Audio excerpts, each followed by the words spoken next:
December 19th, 2011. Possibly the worst day of my life. Definitely in the top two.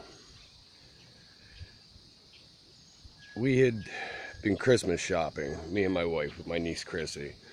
Um, we were actually in AC Moore in Deptford. And Tracy went into labor. So the contractions weren't really all that timeable in the beginning, so we left and we went back to my sister's house. And by the time we got to my sister's, her labor pains were excruciatingly intense. Um, so we called the OB. The OB says time them for an hour and call me back and I'll let you know whether or not to go down to the hospital or whatever. Well, her pains were so intense that my sister was like, look, don't wait for the OB. You need to get to the hospital. So we called back the OB's office, let them know we're on our way to the hospital. This is not normal. It's just there's no way. It's the pains are too bad. So we jumped into my car. I drove 110 miles an hour, no lie, to the hospital. We get there and I really can't go into what happened in the hospital, but they ended up taking her in for a C-section, and I wasn't allowed to go in. I had to go. I went down to my car, and I called my sister, and I was hysterical. I was absolutely beside myself. I'm, bawling my eyes out. I can't, you can't even imagine. And I'm telling her what's happening, and she's basically talking me down from the ledge. Well, I ended up having a nurse come out, and she was like, Mr. Mahoney, you need to come with me. And I knew something was wrong. I didn't know what was wrong, but I knew something had not gone well. So she takes me to this room,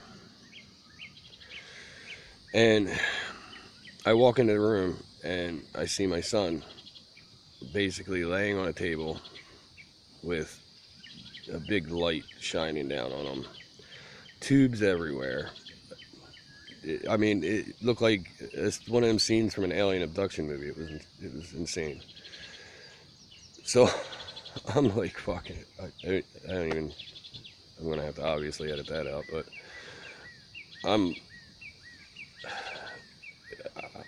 I'm just a wreck. And the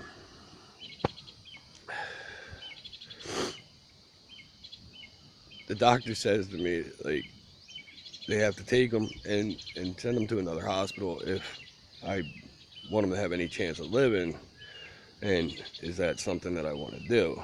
And I'm like, are you nuts? Of course. Like, if you can save him, then you need to save him. But I asked him then, I'm like, well, wouldn't this other hospital be a better choice because they specialize in kids? And he's like, no, you have to send them to this hospital because they're the only one in the area that does this procedure. So I'm like, okay, well, if they're the only one that does it, then send them. So I'm like, I really need to talk to my wife, to make sure I'm thinking clearly. But they're like, you can't talk to your wife because she's lost a lot of blood. Her uterus ruptured, and they're working on her now. And like, I'm like completely done at this point. I'm like, I'm gonna lose my wife and my son all in the same night. I don't know what the fuck to do. You know what I mean? Like, I wish I could stop cursing in this video, but it's not working really well. So they send him over to this hospital, and I'm driving over there, and I'm listening to this Christian radio station, and I end up calling into the show because I want them to pray for my son and my wife. And I explain the story of what's going on to the person on the phone, and they tell me, I'm sorry, but we can't put you through to the host of the show because they're getting ready to play biblical trivia. And I was just like, I pull over to the side of the road and I just started crying. I'm like, really?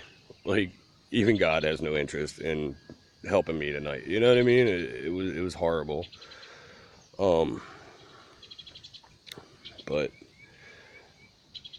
basically, they got him over to this hospital, and my wife's stuck at the other hospital, and I'm over there by myself, and I'm like completely losing it, like tears, like I can't even explain. Like it was the most horrendous night of my life, um, possibly. I mean, obviously the day he died wasn't easy either. Um, but that's basically the story of the night he was born.